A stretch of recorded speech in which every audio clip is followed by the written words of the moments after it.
last time I did touristy things, so I don't care.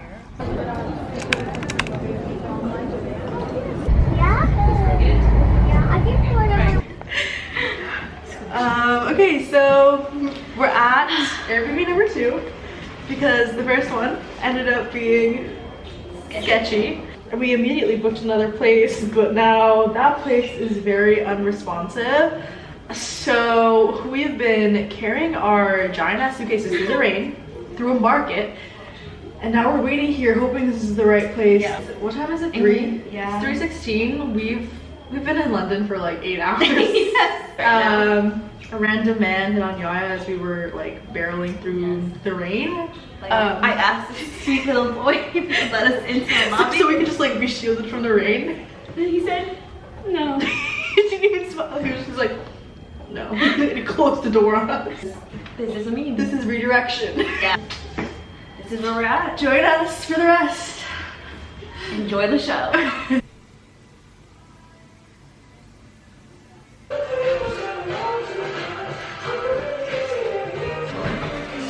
This fucking pimple, it's just growing in size.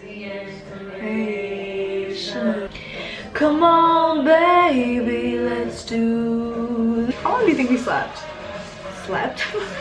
An hour or 2. When you're like actually vlogging, it's hard to talk to the camera. Hey guys! Yeah, this is like an HD private story. 4K. Okay, I think we should start by saying like, why are we here? Yaya and I moved to Europe.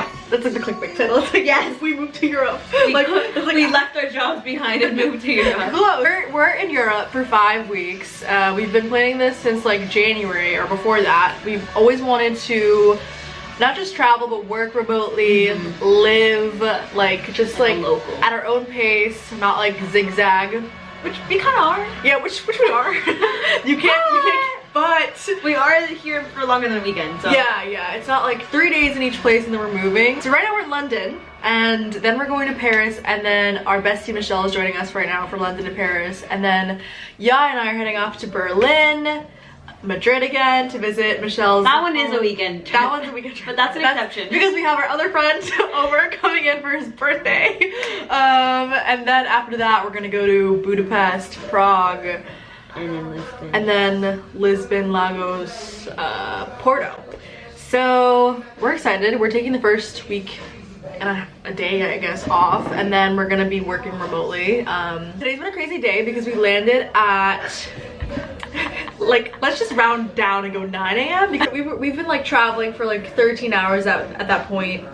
We got off, we got our luggage, we go to our Airbnb. It takes like an hour and a half to get to the city. So obviously London is very expensive, and being young travelers, we were like, let's just suck it up and get like kind of like a cheap place. And let's just say that the pictures did not look as bad, okay? Yeah. Pictures were not bad. We were like, cheap. Reviews are good too. Yeah. We're not idiots. We're not trying to look for something like lavish. Yeah. We're just, you know, just like safe. Decent. First of all, there's a mountain of stairs, like probably so steep that I was like, I can't even walk this with like no bags. Like, I gotta look at the living room. I was like, okay, there is a bit of like a musty, like wet carpet smell to the place. Then we walked into the bedroom and there were brown stains, I kid you not, like all over the white bed sheet. And so that's why we started laughing, because what else is there to do in those situations? You know? And I think for like 20 minutes we were like, maybe we could just stay here and make it work. But then it just, red flags kept popping up. Like they had like a camera, like audio recording sticker on the doors, like we do this for security or something. That handyman was coming over.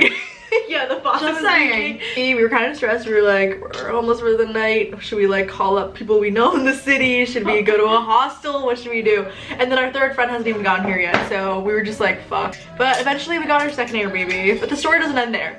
Oh no. The story's just maybe it don't. So it starts to pour in London because it's London, and Yaya and I are like lugging our bags like onto these buses, like public buses that are so slim, like those double deckers. People are staring. They've been staring at us all day. I had like a pimple, as you guys know, my pimple is just like outrageous today. I had a pimple patch on all day, and this woman was like, you know, you have a sticker on your face. So it's like, thank you, queen, trying to clear up my pimple. And we ran through this market, this very like public market in the rain, looking like wet rats. But then this guy starts coming up to Yaya and it's just like asking her for her like everything, and she's like, I don't have any of that. Even though like we're clearly like rushing. Does it look like we're dilly-dallying at the market? Like I'm in my pajamas. And now we're just gonna hang out, you know, grab a bite to eat, sustain ourselves while Michelle comes. I know when Michelle comes, you know, the trifecta powers will align. Every time we make a good decision, the sun shines. Like when we decided we were gonna leave the Airbnb. Yeah, we were sitting in the cafe like, should we leave? All of a sudden, sun, boom. It's like, then, we hear you, girl. Yeah, we're like, okay, fine, we're listening. And then we got here and we finally sat down, boom, sun. Like, and it's also not for long, it's like a quick like God said, like, let there be light, us. let there be light. Well, this is a good thing.